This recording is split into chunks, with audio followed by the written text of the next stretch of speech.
Bonjour et bienvenue à cette vidéo d'information sur la COVID longue conçue pour les personnes atteintes de la COVID longue et leurs proches. Cette vidéo a été réalisée par le Centre hospitalier de l'Université de Montréal. Avertissement. La COVID longue est un problème de santé complexe dont les symptômes peuvent varier beaucoup d'une personne à une autre.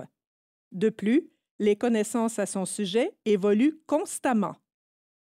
Devant l'abondance de contenu et de nuances, nous avons dû faire des choix par rapport aux sujets abordés, à la manière de les présenter et aux mots utilisés dans cette vidéo.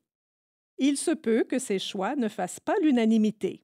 Le but de cette vidéo est d'aider le plus grand nombre de personnes possible en restant le plus général et le plus simple possible.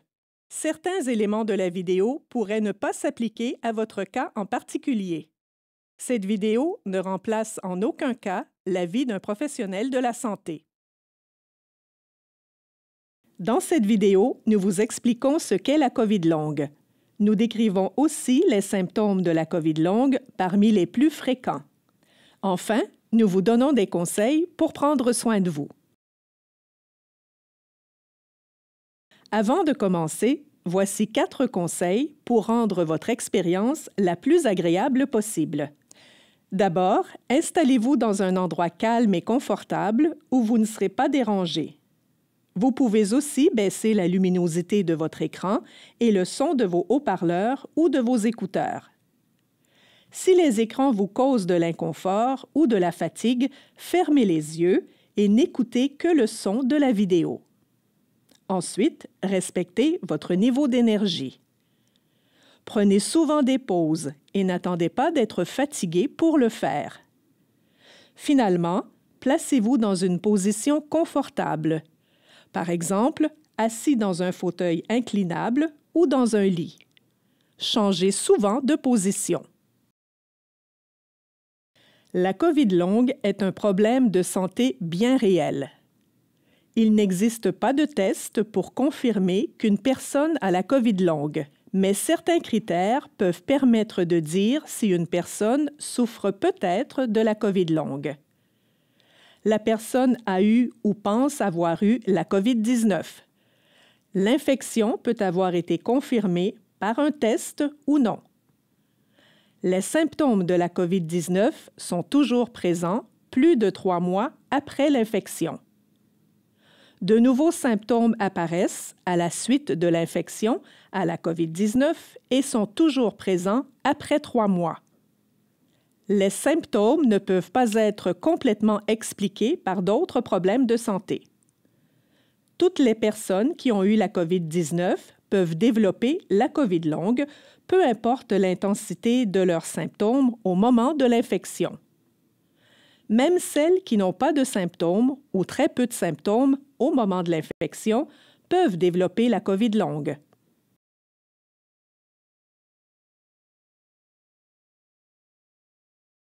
Quand les symptômes sont présents pendant plus de 3 mois, la COVID longue devient un problème de santé chronique, c'est-à-dire un problème de santé qui dure dans le temps. Toutefois, même quand la COVID longue devient un problème de santé chronique, il est toujours possible que votre état s'améliore. Mais cela peut prendre du temps et varier beaucoup d'une personne à une autre. La COVID longue est un problème de santé complexe. En général, elle est invisible, changeante et imprévisible. Elle affecte différents aspects de la vie des personnes qui en souffrent. En effet, la COVID longue a un impact non seulement sur la santé physique, mais aussi sur la santé mentale et sur la vie sociale. Les différents aspects ont une influence les uns sur les autres. Par exemple, un symptôme physique peut nuire à la santé mentale et faire en sorte que la personne prend moins bien soin d'elle. La COVID longue peut aussi pousser une personne à s'isoler, ce qui nuit à sa vie sociale et à sa santé mentale. C'est donc important de tenir compte de tous ces aspects pour améliorer votre état. La COVID longue a un impact important sur la qualité de vie. Par exemple, elle peut affecter les activités de tous les jours, le travail, la famille, les loisirs et les activités sociales. La COVID longue peut aussi affecter le sentiment de pouvoir accomplir des choses, l'autonomie et l'estime de soi. On ne connaît pas encore les causes de la COVID longue, mais il existe quelques explications possibles. Plusieurs de ces explications peuvent s'appliquer à un même cas. L'une de ces explications possibles est le dérèglement du système immunitaire, c'est-à-dire le système qui défend le corps contre les infections. Le système immunitaire attaquerait aussi des cellules en santé au lieu de s'en prendre seulement aux virus et bactéries. Une autre explication possible est le fait que le virus de la COVID-19 pourrait rester présent dans le corps longtemps après le début de l'infection sans que la personne ne soit contagieuse.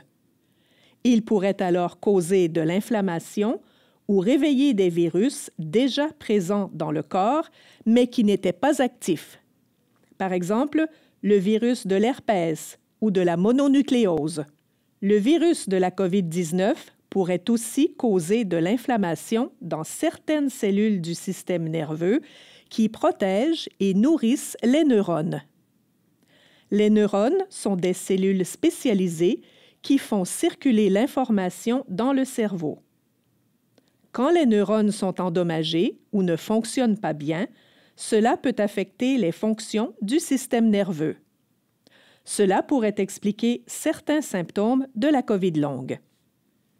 La COVID longue pourrait aussi être causée par des changements dans les vaisseaux sanguins.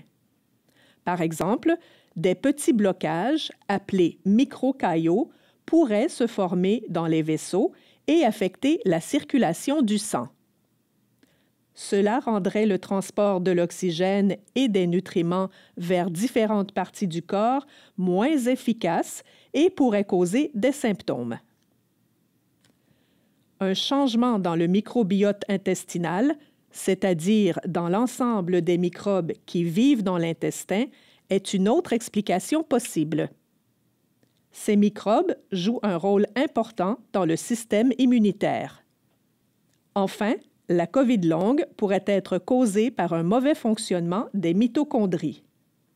La mitochondrie est l'une des parties de la cellule. On la surnomme la centrale énergétique de la cellule. Elle joue un rôle important dans la production d'énergie par le corps. Elle fait aussi en sorte que le système immunitaire fonctionne bien. Un mauvais fonctionnement des mitochondries pourrait entraîner une baisse de la production d'énergie et causer certains symptômes de la COVID longue, comme la fatigue et la faiblesse musculaire. Avant de décrire les symptômes de la COVID longue, nous allons parler de la COVID longue chez les personnes âgées.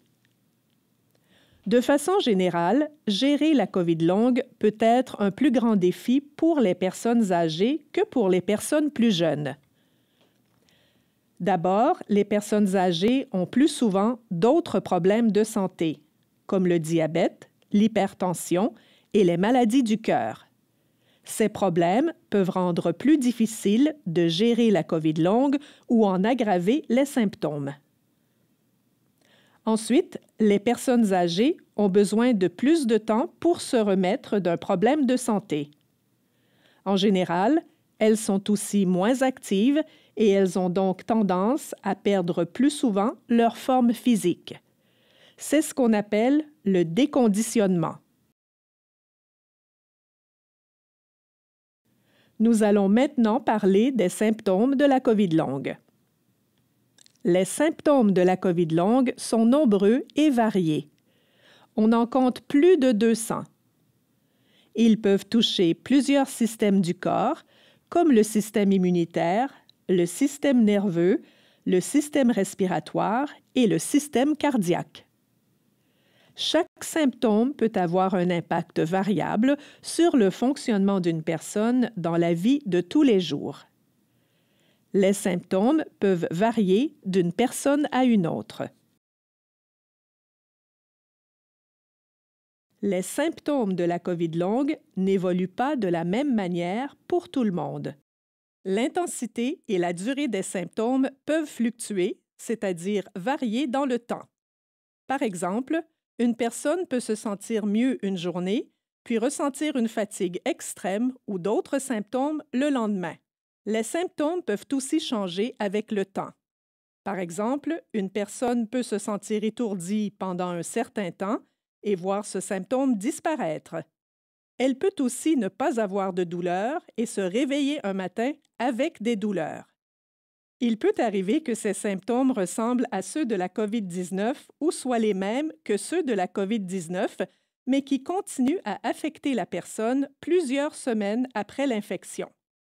On parle alors de persistance, ce qui veut dire que les symptômes durent dans le temps.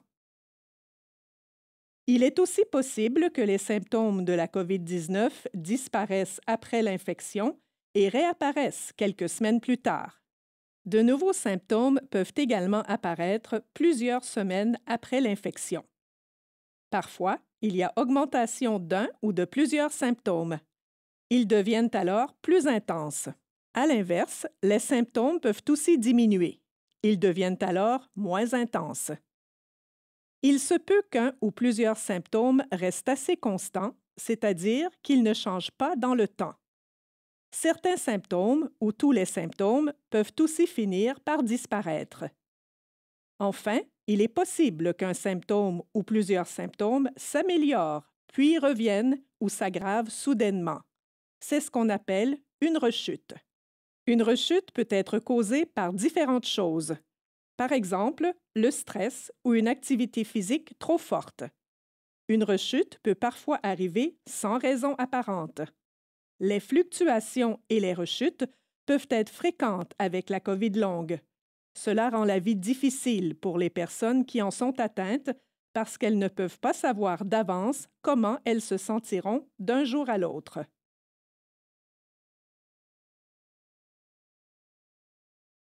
Comme nous l'avons vu, les symptômes de la COVID longue sont nombreux et variés. Mais certains sont plus fréquents que d'autres. Par exemple, la fatigue, le malaise post-effort, aussi appelé MPE en français ou PEM en anglais, le brouillard cérébral, la douleur, surtout aux articulations et aux muscles, les troubles du sommeil, la dysautonomie, qui est un mauvais fonctionnement du système nerveux autonome, les problèmes respiratoires, comme l'essoufflement et la toux, les palpitations cardiaques, soit la sensation que le cœur bat plus vite que d'habitude, les problèmes de santé mentale, comme le stress et l'anxiété. Il existe aussi plusieurs autres dizaines de symptômes de la COVID longue. Par exemple, les problèmes de peau, comme l'apparition de boutons ou de rougeurs et la perte de cheveux. Les problèmes de digestion, comme la baisse ou la perte d'appétit, la diarrhée, les maux de ventre, la nausée, qui est l'envie de vomir, et les vomissements. Les problèmes neurologiques, comme les maux de tête, les changements au goût, à l'odorat et à la vision, et le fait d'être plus sensible à la lumière et ou au bruit. Les problèmes aux oreilles, au nez et à la bouche, comme des acouphènes, qui sont des bruits présents dans les oreilles, des vertiges, qui sont des étourdissements, des pertes d'équilibre, des difficultés à avaler, des changements de la voix et des maux de gorge ou d'oreille. D'autres problèmes de santé, comme l'incontinence urinaire, qui est la difficulté à retenir l'urine, les changements aux menstruations et une baisse de la libido. Certains symptômes de la COVID longue, parmi les plus fréquents, s'influencent entre eux et peuvent avoir un impact sur la qualité de vie et l'autonomie.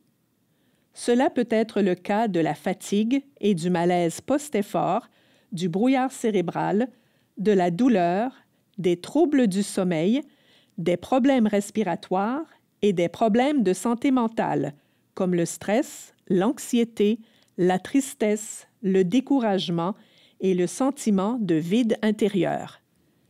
Par exemple, les troubles du sommeil peuvent augmenter la fatigue ou le brouillard cérébral, alors que la douleur peut empêcher de dormir et augmenter la fatigue. Avant de poursuivre, vous pouvez prendre une pause. Vous pourrez continuer à regarder la vidéo après vous être reposé. Nous allons maintenant vous présenter plus en détail certains des symptômes de la COVID longue parmi les plus fréquents, soit la fatigue et le malaise post-effort, le brouillard cérébral, la douleur, les troubles du sommeil, la dysautonomie, les problèmes respiratoires, les problèmes de santé mentale. Commençons par la fatigue et le malaise post-effort, deux symptômes de la COVID longue parmi les plus fréquents. Parlons d'abord de la fatigue. Avec la COVID longue, 4 types de fatigue peuvent être présents en même temps. Le premier type est la fatigue dite classique. C'est la fatigue la plus commune, celle que tout le monde peut ressentir. Elle se produit après un effort physique, cognitif ou émotionnel. Par exemple, après une journée très occupée ou une mauvaise nuit de sommeil. L'intensité de ce type de fatigue est équivalente à l'effort fourni pour faire une activité. La fatigue classique peut durer quelques heures ou quelques jours et diminue avec le repos. Le deuxième type est la fatigue post-COVID-19, aussi appelée fatigue post-infectieuse ou fatigue post-virale. Elle peut se produire après une infection par un virus, comme le virus de la COVID-19. Cette fatigue peut être physique, émotionnelle et ou cognitive. Cette fatigue empêche les personnes atteintes de la COVID longue de faire leurs activités de tous les jours.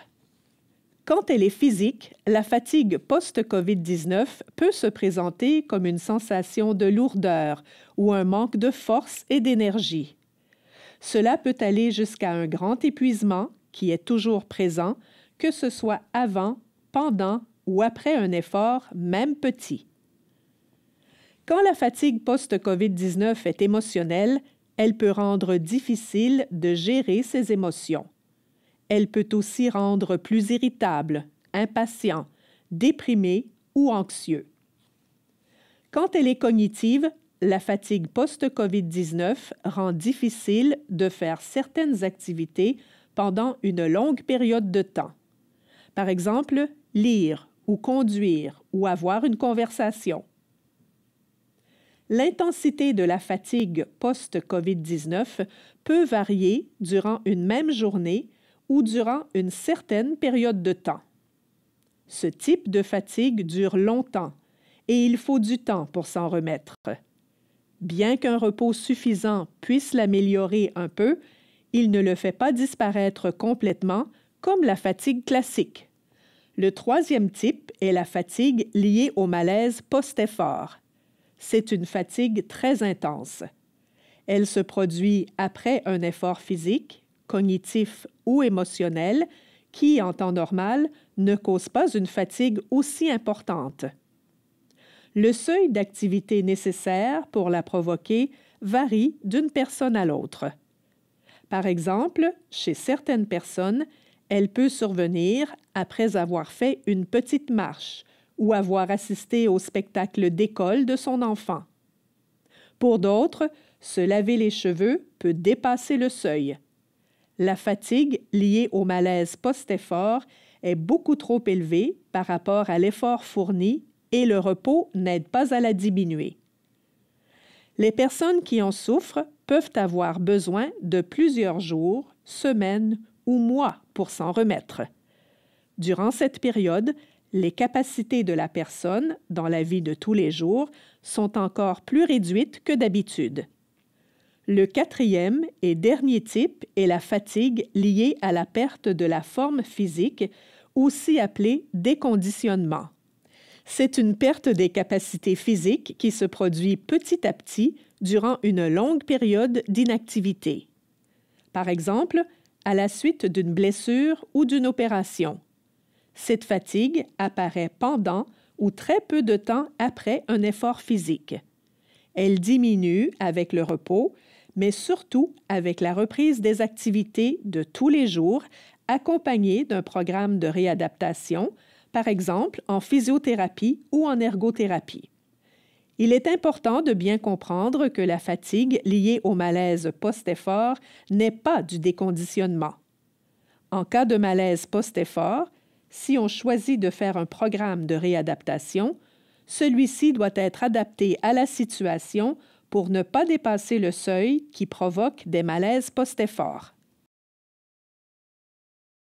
Continuons avec le malaise post-effort.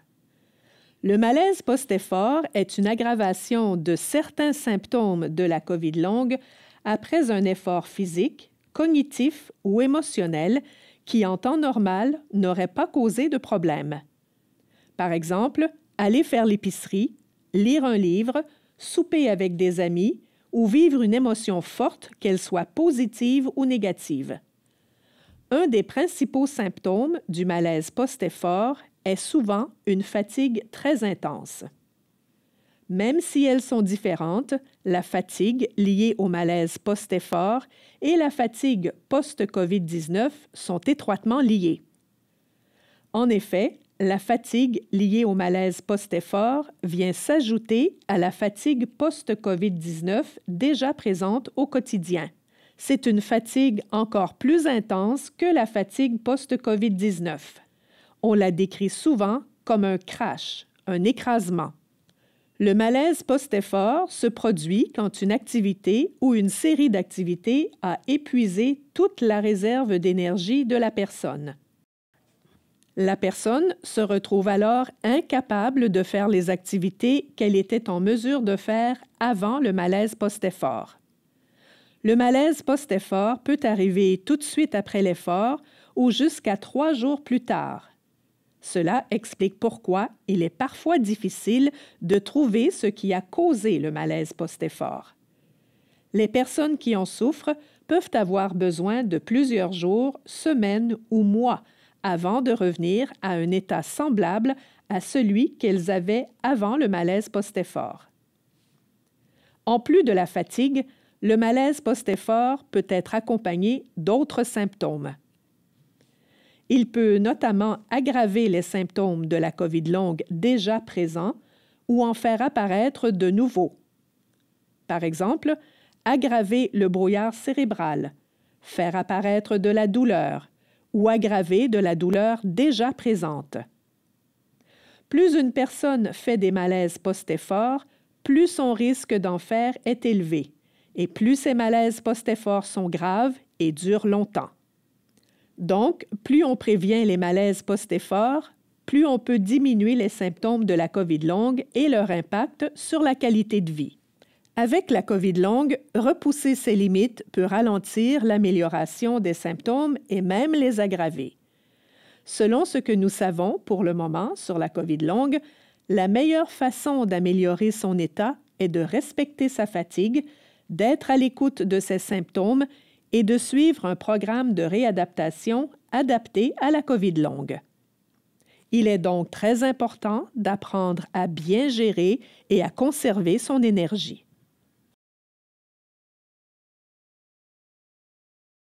Pour en savoir plus sur la fatigue et le malaise post-effort liés à la COVID longue et pour les conseils sur comment les gérer, regardez la vidéo « La gestion de la fatigue et du malaise post-effort en contexte de COVID longue ». Continuons avec le brouillard cérébral, un autre symptôme de la COVID longue parmi les plus fréquents. En général, on le décrit comme étant la sensation de ne pas pouvoir penser de manière aussi claire que d'habitude. Dans la très grande majorité des cas, le brouillard cérébral lié à la COVID longue n'est pas un signe de démence ou d'une blessure permanente au cerveau. Il est souvent lié à un mauvais fonctionnement du système nerveux. Les personnes qui ont eu une infection grave à la COVID-19 ont plus de risques d'avoir du brouillard cérébral. Toutefois, n'importe qui peut avoir une sensation de brouillard cérébral un jour ou l'autre, par exemple après une dure journée de travail ou à cause d'un manque de sommeil. Mais dans ce cas, le brouillard est plus léger et disparaît vite. En général, le brouillard cérébral lié à la COVID longue dure plus longtemps et a un impact sur le fonctionnement de la personne atteinte dans la vie de tous les jours. Le brouillard cérébral lié à la COVID longue peut prendre plusieurs formes et peut varier d'une personne à une autre. Il est important de savoir que le brouillard cérébral peut s'améliorer avec le temps, même s'il ne disparaît pas complètement chez certaines personnes qui en sont atteintes. Plusieurs signes peuvent indiquer qu'une personne souffre de brouillard cérébral lié à la COVID longue. Voici les principaux. Difficultés liées à l'attention. Par exemple, être plus facilement distrait ou avoir du mal à rester concentré pendant une longue période de temps. Difficultés liées à la mémoire. Par exemple, avoir du mal à apprendre de nouvelles informations, à les retenir et à les récupérer dans la mémoire. Difficultés liées au langage. Par exemple, chercher ses mots ou dire un mot à la place d'un autre. Difficultés liées aux fonctions exécutives. Par exemple, avoir du mal à planifier et à s'organiser ou à résoudre des problèmes. Traitement plus lent de l'information. Par exemple, prendre plus de temps pour réfléchir ou faire des tâches. Ces signes peuvent se manifester de plusieurs façons et varier d'une personne à une autre et dans le temps. Pour en savoir plus sur le brouillard cérébral lié à la COVID longue et pour des conseils sur comment le gérer, regardez la vidéo « La gestion du brouillard cérébral en contexte de COVID longue ». Parlons maintenant de la douleur, un autre symptôme de la COVID longue parmi les plus fréquents. Chez les personnes atteintes de la COVID longue, la douleur peut prendre plusieurs formes. Elle peut aussi être imprévisible. De plus, les personnes atteintes de la COVID longue peuvent avoir plusieurs types de douleurs présents en même temps. La douleur peut aussi varier dans le temps et d'une personne à une autre. Les différents types de douleurs chez les personnes atteintes de la COVID longue sont les douleurs aux muscles, les douleurs aux articulations, les douleurs abdominales, c'est-à-dire au ventre. Cela peut être des crampes ou des élancements qui sont une sensation de tiraillement. Les maux de tête qui peuvent aller du mal de tête léger à la migraine. Les douleurs diffuses. Ce sont des douleurs qui sont difficiles à situer dans un endroit précis du corps. Elles ressemblent plutôt à une sensation de malaise général ou à une douleur vague qui semble toucher tout le corps ou quelques parties du corps. Les douleurs neurologiques, c'est-à-dire qui touchent les nerfs. Cela peut être des picotements, une sensation de brûlure ou de chocs électriques. Les douleurs vasculaires, c'est-à-dire qui touchent les vaisseaux sanguins. Elles sont souvent décrites comme une sensation de battement et parfois de brûlure le long des vaisseaux sanguins. Elles peuvent être accompagnées d'une sensation de froid ou de chaleur intense.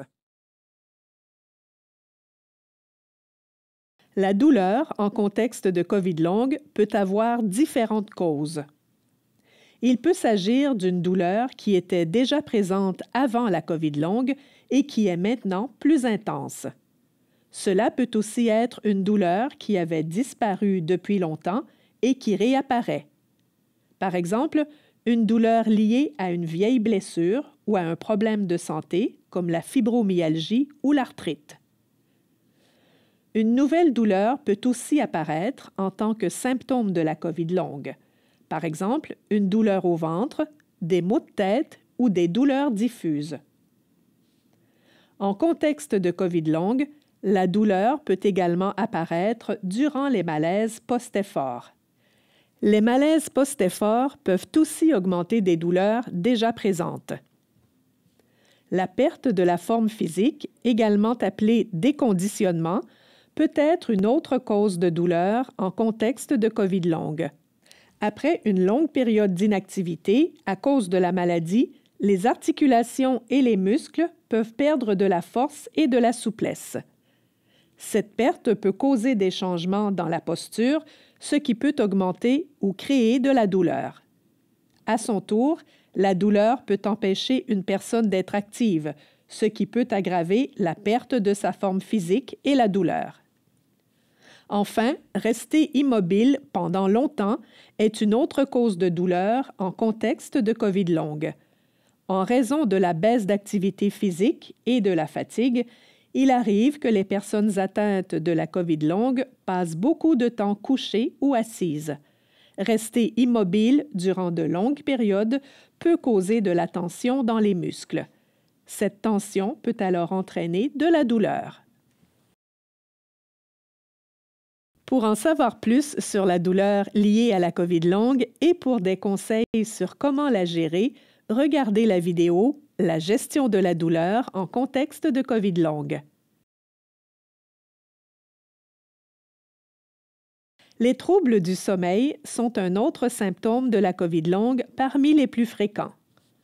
Bien dormir est très important, surtout pour les personnes atteintes de la COVID longue, parce que cela peut avoir un effet sur les autres symptômes de la maladie et donc sur leur qualité de vie et leur autonomie.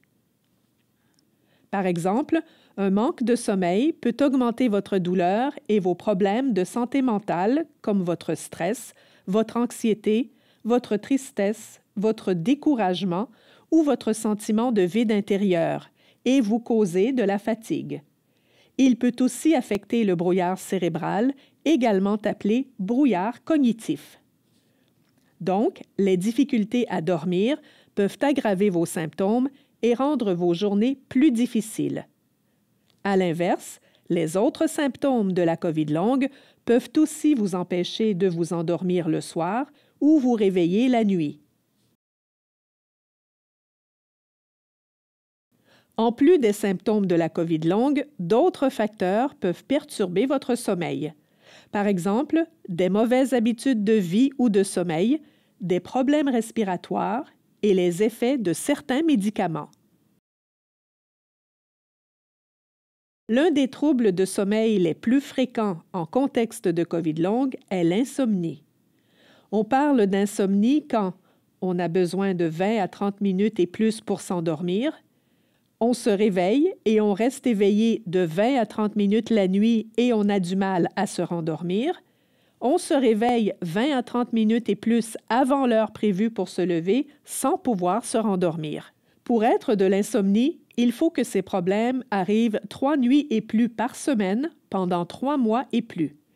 Il faut aussi qu'ils affectent l'humeur et le fonctionnement de la personne durant le jour.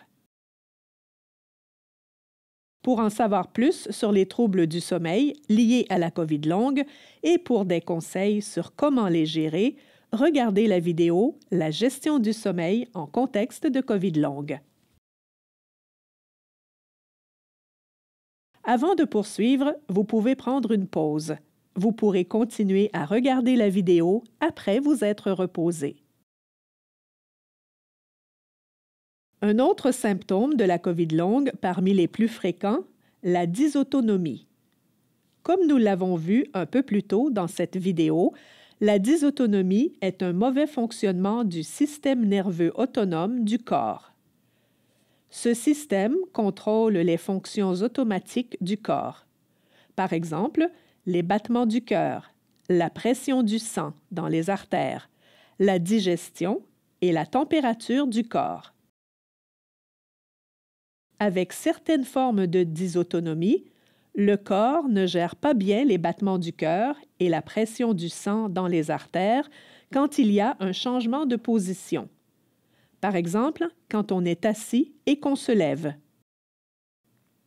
Cette mauvaise gestion peut causer différents symptômes. Par exemple, des étourdissements, des évanouissements, de la fatigue, des battements de cœur rapides, aussi appelés palpitations cardiaques, du brouillard cérébral, des maux de tête et des mains ou des pieds froids ou bleus. Plusieurs changements de position peuvent faire apparaître les symptômes. par exemple être couché et se lever ou être assis et se lever. Dans certains cas plus graves, les symptômes peuvent même apparaître quand la personne passe de la position couchée à assise. Les symptômes peuvent aussi se produire lorsqu'on reste debout, ce qui rend alors cette position difficile à supporter.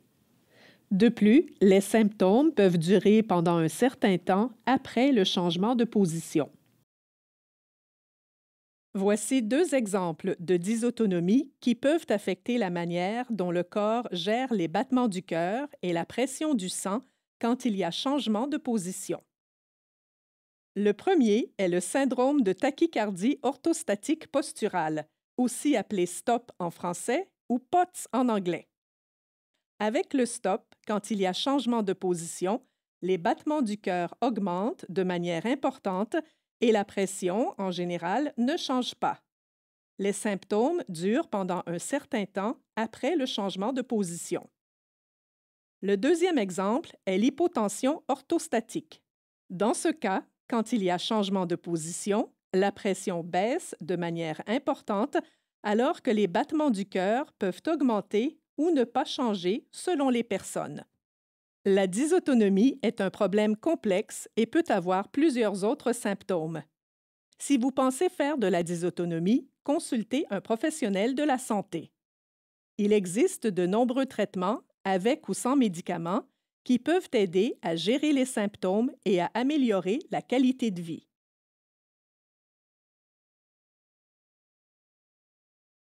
Parlons maintenant des problèmes respiratoires, un autre symptôme de la COVID longue parmi les plus fréquents. Ces problèmes peuvent être, par exemple, de l'essoufflement, aussi appelé dyspnée, de la difficulté à respirer et de la toux avec ou sans sécrétion. Les problèmes respiratoires peuvent empêcher la personne qui en souffre de faire des activités. Ils peuvent aussi causer du stress, de l'anxiété ou de la panique, ce qui peut aggraver l'essoufflement. Le corps a besoin d'assez d'oxygène pour bien fonctionner. Pour les personnes atteintes de la COVID longue, il est encore plus important de bien respirer. En effet, des problèmes respiratoires peuvent avoir un impact sur certains des autres symptômes de la COVID longue, comme le brouillard cérébral, la fatigue, les douleurs aux muscles et l'anxiété. Même si la COVID longue ne cause pas de problèmes respiratoires, faire des exercices pour bien respirer peut aider le corps à améliorer son taux d'oxygène. Ces exercices peuvent aussi aider à mieux gérer d'autres symptômes de la COVID longue, comme la fatigue, le brouillard cérébral et le stress. Nous allons présenter 2 positions qui peuvent aider en cas d'essoufflement et 3 exercices de respiration. Mais attention, ces conseils et exercices ne remplacent pas l'avis d'un professionnel de la santé. Si vous avez des problèmes respiratoires qui vous inquiètent ou ne s'améliorent pas, consultez un médecin. Si vous êtes essoufflé, voici 2 positions qui peuvent vous aider à réduire votre essoufflement. D'abord, quand vous êtes essoufflé, arrêtez l'activité qui cause l'essoufflement. Ensuite, placez-vous dans l'une des 2 positions suivantes. Pour la première position, asseyez-vous sur une chaise, les pieds à plat sur le sol. Penchez-vous vers l'avant en mettant vos avant-bras sur vos cuisses. Pour la deuxième position, placez-vous derrière une chaise. Penchez-vous vers l'avant en mettant vos avant-bras sur le dossier de la chaise. Vous pouvez essayer les 2 et voir laquelle vous convient le mieux. Toutefois, si vous faites de la dysautonomie, la position 2 pourrait ne pas vous convenir parce qu'elle pourrait provoquer des symptômes. Ces 2 positions réduisent le travail que doivent fournir vos muscles pour vous permettre de respirer, ce qui rend votre respiration plus facile. Passons maintenant aux 3 exercices qui peuvent vous aider à mieux respirer et à améliorer vos problèmes respiratoires.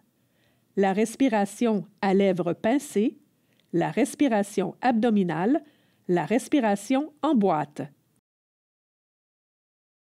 Attention, les exercices proposés ont été mis en ordre de difficulté, c'est-à-dire du plus facile et moins fatigant au plus difficile et plus fatigant. Nous vous suggérons donc de les faire dans cet ordre. La respiration à lèvres pincées en premier, la respiration abdominale en deuxième et la respiration en boîte en troisième. Lorsque vous êtes capable de bien faire les étapes d'un exercice et de les faire sans trop d'effort, vous pouvez essayer l'exercice suivant. Une fois que vous aurez essayé les 3 exercices, vous pouvez choisir celui ou ceux qui vous conviennent le mieux. Nous vous conseillons d'essayer les exercices à des moments différents. Par exemple, vous pouvez essayer le premier exercice le matin, le deuxième en après-midi, puis le troisième le lendemain matin. Il est très important de respecter votre réserve d'énergie lorsque vous planifiez vos activités de tous les jours. En ce qui concerne le nombre de répétitions pour chaque exercice, il n'y a pas de minimum à respecter. Par exemple, vous pouvez faire le premier exercice 3 fois, le deuxième 2 fois et le troisième 1 fois. Si vos symptômes réapparaissent ou s'aggravent pendant que vous faites l'exercice, arrêtez. Vous pouvez réessayer plus tard en revenant à l'exercice que vous étiez capable de faire le plus facilement. Vous pourrez essayer de nouveau l'exercice qui posait problème après un certain temps. Nous allons maintenant vous dire comment faire chaque exercice.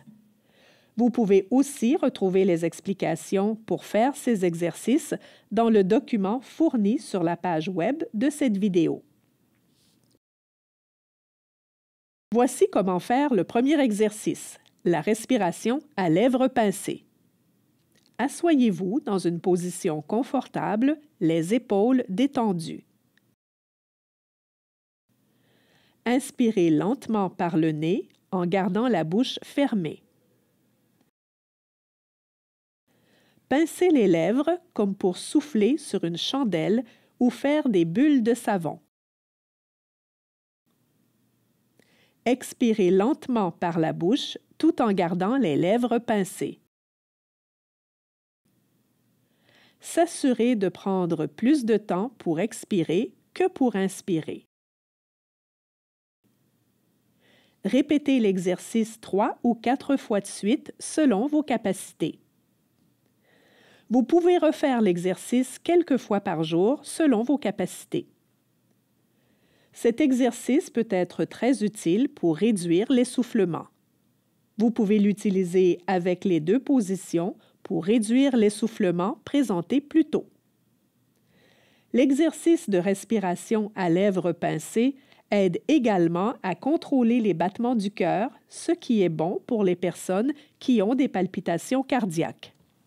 De plus, il peut être fait durant un effort physique pour empêcher ou réduire l'essoufflement. Lorsque vous êtes capable de bien faire les étapes de l'exercice de la respiration à lèvres pincées et de les faire sans trop d'effort, vous pouvez essayer l'exercice suivant, la respiration abdominale. Voici comment faire ce deuxième exercice. Couchez-vous sur le dos. Placez une main sur votre poitrine et l'autre sur votre ventre. Inspirez lentement par le nez en gonflant votre ventre et en remplissant bien vos poumons. Retenez votre souffle pendant 2 à 3 secondes selon vos capacités. Expirez lentement par la bouche. Videz bien vos poumons, mais sans faire d'effort. Essayez de prendre plus de temps pour expirer que pour inspirer. Répétez l'exercice 3 ou 4 fois selon vos capacités.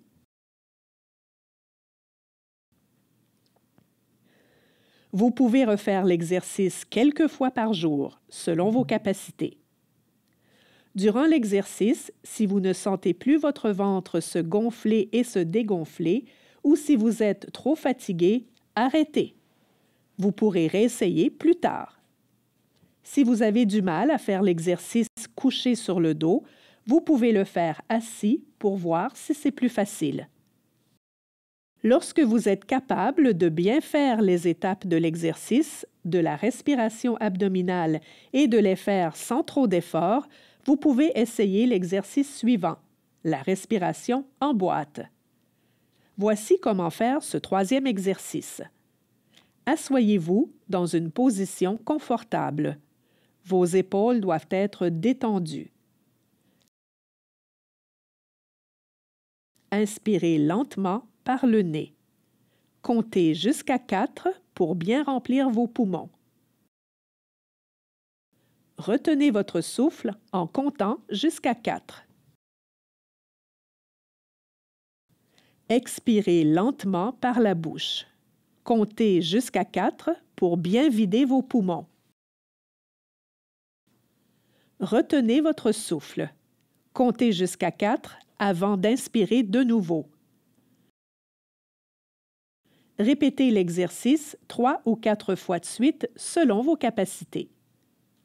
Vous pouvez refaire l'exercice quelques fois par jour, selon vos capacités. Attention, respectez vos limites. Si compter jusqu'à 4 est trop difficile, vous pouvez réduire la durée, par exemple en comptant jusqu'à 2 ou 3. Si vos symptômes réapparaissent ou s'aggravent pendant que vous faites l'exercice, arrêtez. Vous pourrez réessayer plus tard en revenant à l'exercice que vous étiez capable de faire le plus facilement. Vous pourrez essayer de nouveau l'exercice qui posait problème après un certain temps. Dernier des symptômes de la COVID longue parmi les plus fréquents abordés dans cette vidéo, les problèmes de santé mentale. Comme nous l'avons vu un peu plus tôt, la COVID longue n'a pas seulement un impact sur la santé physique, elle peut aussi avoir un impact sur la santé mentale. En effet, elle peut influencer les émotions, la manière de penser, la vie sociale, familiale et professionnelle. De plus, la santé mentale et la santé physique peuvent s'influencer l'une et l'autre.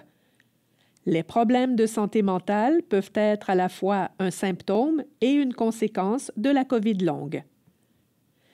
Il est important que les personnes avec la COVID longue tiennent aussi compte de leur santé mentale, puisque cela peut aider à améliorer leur état. La COVID longue peut avoir plusieurs effets possibles sur la santé mentale. Elle peut créer de l'incertitude. Par exemple, vous pourriez vivre de l'incertitude parce que vous avez du mal à trouver de l'information sur la COVID longue qui s'applique à votre cas ou parce qu'il n'existe pas de traitement pour le moment. La COVID longue peut également causer du stress et de l'anxiété. Par exemple, vous pourriez être stressé et anxieux parce que vous ne savez pas d'un jour à l'autre comment vous allez vous sentir. Elle peut affecter l'estime de soi. Par exemple, vous pourriez vous sentir moins utile parce que vous êtes en arrêt de travail ou parce que vous ne pouvez plus faire certaines tâches à la maison. La COVID longue peut aussi vous pousser à remettre en question votre identité. Par exemple, vous pourriez avoir l'impression de ne plus être vous-même parce que vous êtes moins actif à votre travail, que vous ne pouvez plus faire de sport ou que vous voyez moins vos amis. Enfin, la COVID longue peut aussi causer des symptômes pouvant être liés à la dépression. En fait, beaucoup des symptômes pouvant être liés à la COVID longue, comme la fatigue et les troubles du sommeil, font aussi partie des symptômes fréquents de l'anxiété et de la dépression. Mais si vous commencez à perdre de l'intérêt pour des activités que vous aimez et êtes capable de faire d'habitude, malgré les symptômes de la COVID longue, que votre humeur demeure triste et que vous avez un sentiment de vide intérieur et des pensées suicidaires, cela pourrait être le signe d'une dépression. En cas de doute, consultez un professionnel de la santé. Pour en savoir plus sur les problèmes de santé mentale liés à la COVID longue et pour des conseils sur comment les gérer, regardez la vidéo « Bien-être et santé mentale en contexte de COVID longue ». Avant de poursuivre, vous pouvez prendre une pause. Vous pourrez continuer à regarder la vidéo après vous être reposé. Vous en savez maintenant plus sur la COVID longue et ses symptômes. Nous allons maintenant vous parler des facteurs qui peuvent aider à améliorer votre état et vous donner des conseils sur comment prendre soin de vous. Mais avant, il est important de savoir que les conseils présentés dans cette section pourraient ne pas vous convenir en raison de l'impact de vos symptômes. Avant d'essayer d'appliquer un conseil, demandez-vous si c'est possible de le faire en fonction de votre situation. Même si ce n'est pas facile, essayez de ne pas vous sentir coupable parce que vous n'atteignez pas vos objectifs ou que vous n'arrivez pas à appliquer les conseils donnés. Suivez votre rythme et allez-y une étape à la fois. Parlons maintenant des facteurs qui peuvent aider à améliorer votre état. Le premier facteur est l'adoption ou le maintien de bonnes habitudes de vie, comme bien manger, bien dormir, faire de l'exercice et prendre soin de sa santé mentale. C'est un bon point de départ pour essayer d'améliorer votre état. Le deuxième facteur est une bonne gestion des symptômes.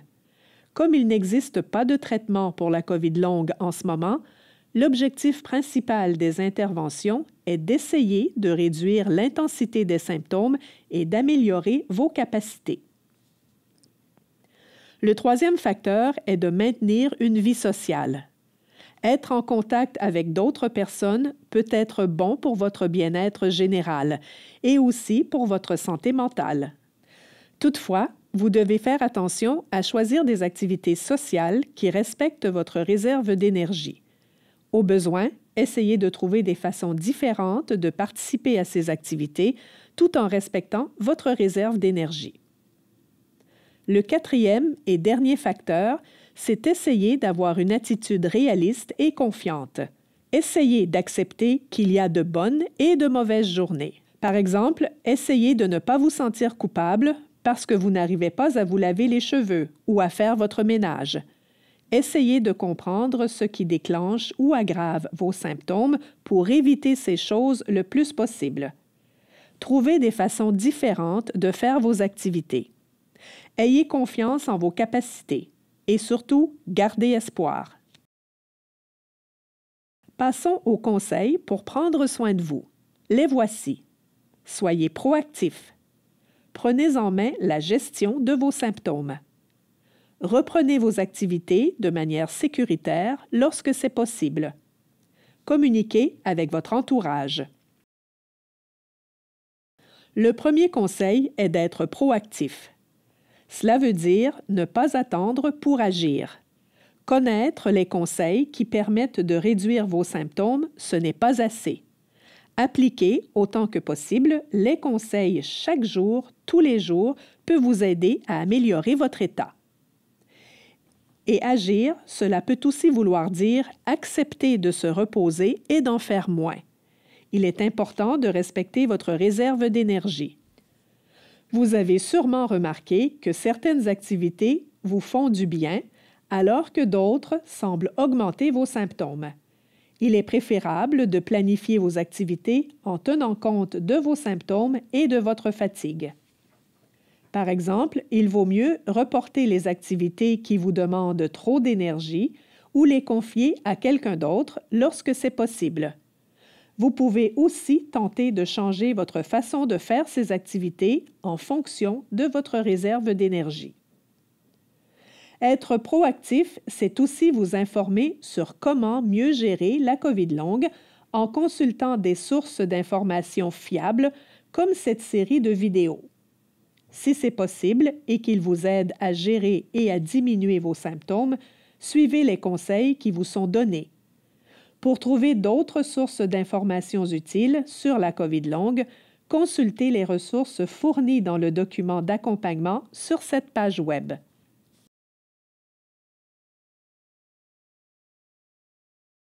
Le deuxième conseil est de prendre en main la gestion de vos symptômes.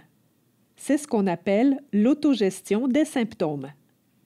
Cela veut dire appliquer, si possible, les conseils donnés dans cette série de vidéos ou par d'autres sources d'informations fiables. Le but est d'améliorer autant que possible vos symptômes en collaboration avec votre équipe de professionnels de la santé en utilisant des traitements avec ou sans médicaments. Il faut aussi vous rappeler que les symptômes s'influencent les uns et les autres. Agir sur un symptôme peut vous aider à gérer les autres. Donnez-vous de petits objectifs à court terme. Revoyez souvent ces objectifs afin de les adapter à votre état. L'important est d'essayer de retrouver un certain équilibre et une meilleure qualité de vie malgré les symptômes. Le troisième conseil est de reprendre vos activités de manière sécuritaire lorsque c'est possible. Ce que nous voulons dire ici, c'est de reprendre vos activités seulement si vos symptômes se sont assez améliorés pour que ce soit possible. C'est très important de faire attention à la manière dont vous reprenez vos activités. L'idée est de ne pas tout reprendre en même temps, mais plutôt de faire des essais petit à petit. En temps normal, quand les personnes avec un problème de santé reprennent leurs activités, on les encourage à dépasser leurs limites pour se remettre. Par exemple, en suivant un programme de réadaptation traditionnel. Avec la COVID longue, la règle à suivre est de rester dans votre zone de confort et de suivre un programme de réadaptation adapté à votre situation. Cela veut dire choisir des activités en tenant compte de votre réserve d'énergie et de vos symptômes. Si vous faites des activités trop intenses ou si vous faites plusieurs activités à la fois, vous risquez de dépasser votre réserve d'énergie. Ces activités sont appelées activités déclencheurs ou activités nuisibles. Elles vous poussent en dehors de votre zone de confort et peuvent aggraver vos symptômes, les faire réapparaître ou causer une rechute. En utilisant bien vos réserves d'énergie à l'intérieur de votre zone de confort, vous pouvez aussi limiter le plus possible la perte de votre forme physique qui peut contribuer à causer certains symptômes. Avec le temps, à force de faire des activités dans votre zone de confort, vous pourrez peu à peu faire des activités qui demandent plus d'énergie et agrandir cette zone de confort. Voici des trucs pour rester dans votre zone de confort. Attendez que vos symptômes soient stables pendant au moins quelques jours ou semaines. Faites-vous confiance pour déterminer le bon moment. Si vous ne le faites pas déjà, planifiez les choses autrement. Par exemple, changez votre façon de faire les activités pour les rendre plus faciles. Divisez les activités en plusieurs petites étapes. Faites une étape à la fois et prenez des pauses entre chaque étape. Simplifiez vos activités. Par exemple, utilisez des aides techniques ou demandez l'aide de quelqu'un. Confiez des tâches à d'autres personnes. Cela peut vous permettre de garder votre énergie pour les activités vraiment importantes ou qui vous font plaisir. Avancez un petit pas à la fois. Si vos symptômes augmentent, revenez en arrière. Respectez votre rythme et vos limites. Ne vous sentez pas coupable d'y aller lentement ou d'avoir de petites limites. Si une activité augmente vos symptômes, essayez de ne pas la faire. N'oubliez pas, rester dans votre zone de confort est ce qui vous donne le plus de chances de réussir à reprendre certaines activités. Maintenant que vous savez comment rester dans votre zone de confort, voici comment reprendre vos activités de manière sécuritaire lorsque c'est possible. En gérant mieux vos symptômes et en changeant votre manière de planifier et de faire vos activités, vous pouvez petit à petit reprendre certaines activités que vous aviez mises de côté parce qu'elles dépassaient les limites de votre réserve d'énergie. Toutefois, vos objectifs doivent être réalistes et tenir compte de votre réserve d'énergie. Il est normal de faire des essais et des erreurs quand vous reprenez vos activités. Parfois, vous devrez revenir en arrière parce que vos symptômes se seront aggravés. Vaut mieux prendre votre temps.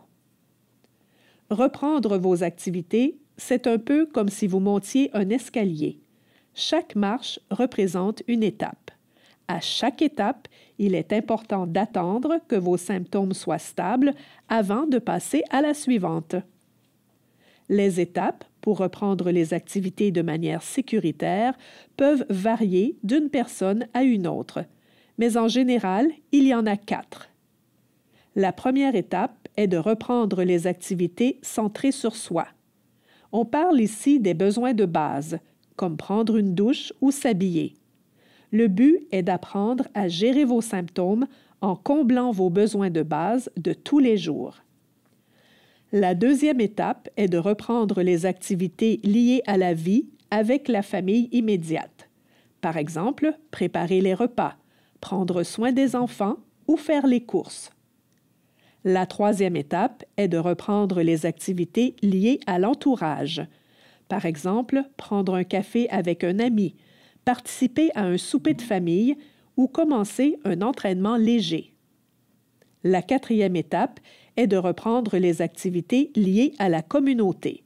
Par exemple, retourner au travail ou faire du bénévolat. Chaque personne évolue de manière différente. Il n'est donc pas possible de dire à l'avance quelle marche vous pourrez monter et quand vous pourrez le faire. Le quatrième et dernier conseil pour prendre soin de vous est de communiquer avec votre entourage. Le soutien de vos proches peut vous aider à gérer la COVID longue. Toutefois, il peut être difficile de demander de l'aide. Voici des façons pour communiquer de manière efficace avec les autres. D'abord, expliquez à vos proches votre problème de santé. Partagez avec eux les vidéos et les documents d'information sur la COVID longue. Expliquez-leur vos symptômes et les conseils pour les gérer. Cela permettra à vos proches de mieux comprendre le problème et de mieux vous aider. Ensuite, décrivez ce que vous vivez et quel impact la maladie a sur votre vie de tous les jours. Exprimez clairement vos besoins, vos attentes et vos limites pour que vos proches comprennent ce que vous attendez d'eux. N'hésitez pas à mettre vos limites quand cela est nécessaire. Par exemple, vous pouvez réduire le nombre de visites que vous font vos proches ou la durée de ces visites. Enfin, n'hésitez pas à demander de l'aide quand vous en avez besoin. Faites des demandes précises.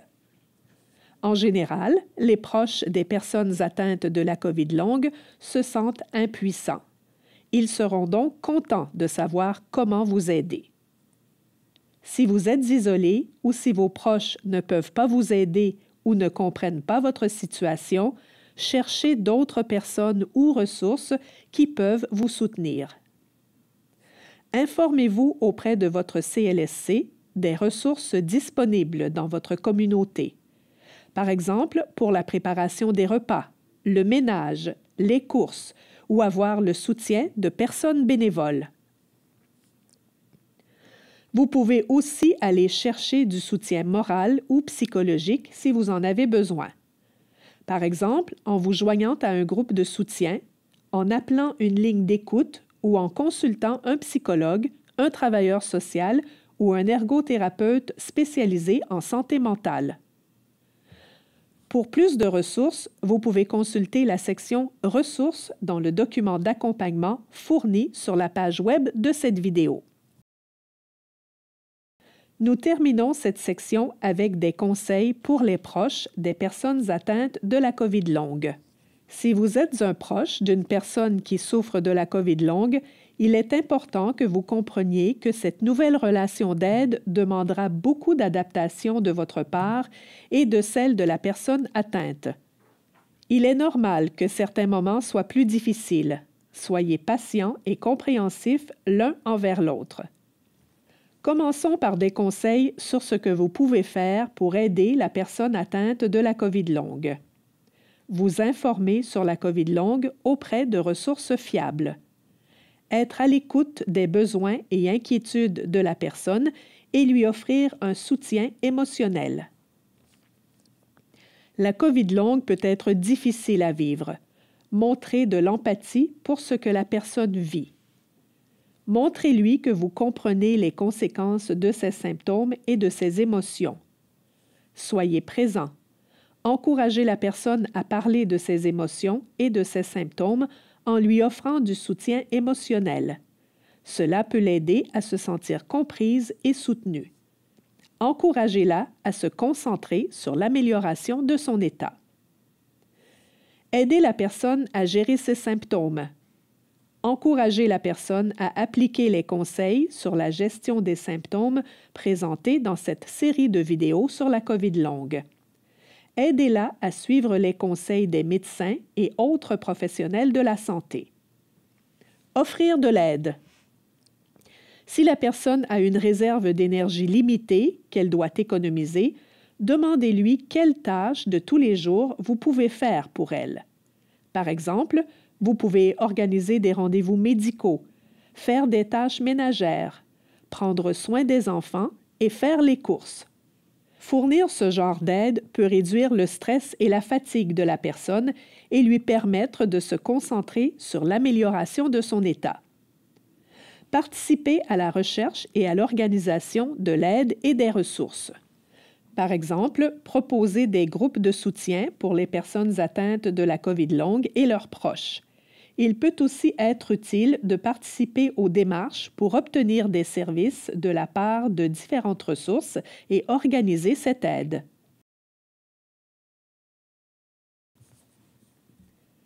Aider une personne malade peut être épuisant. Il est important de prendre soin de vous pour pouvoir continuer à aider la personne le mieux possible et le plus longtemps possible. Voici quelques conseils. Informez-vous sur les ressources disponibles pour les proches aidants. Il existe des organismes dans plusieurs régions pour vous soutenir. Vous pouvez vous joindre à un groupe de proches aidants pour obtenir du soutien et partager votre expérience. N'essayez pas de tout prendre en charge.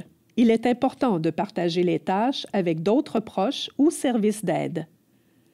N'oubliez pas de prendre du temps pour votre propre bien-être. Prévoyez des moments ou des périodes de repos au besoin. N'hésitez pas à parler de vos limites et de vos besoins avec la personne atteinte et avec vos proches. Ne mettez pas de côté la relation que vous aviez au départ avec la personne atteinte avant de devenir son proche aidant. Par exemple, demeurez aussi son conjoint, son parent ou son ami. Vous et votre proche avez tous les deux besoin de conserver cette relation. Si vous avez besoin de plus d'informations ou de soutien, communiquez avec un professionnel de la santé. En conclusion, lorsqu'on a la COVID longue, améliorer son état peut prendre du temps et être difficile. Soyez proactif. Si possible, appliquez les conseils pour gérer vos symptômes chaque jour, tous les jours. En suivant les conseils donnés dans cette vidéo et les autres vidéos de la série, vous pourrez améliorer la gestion de vos symptômes. N'oubliez pas non plus d'écouter vos symptômes. Respectez vos limites et restez dans votre zone de confort. Rappelez-vous d'essayer de vous entourer de personnes qui vous comprennent et vous soutiennent. N'hésitez pas à aller chercher du soutien psychologique si vous en avez besoin. Le temps, la patience, du soutien approprié et l'application des conseils peuvent aider à améliorer la gestion de vos symptômes. Merci d'avoir regardé cette vidéo. N'hésitez pas à la partager avec vos proches. Prenez soin de vous.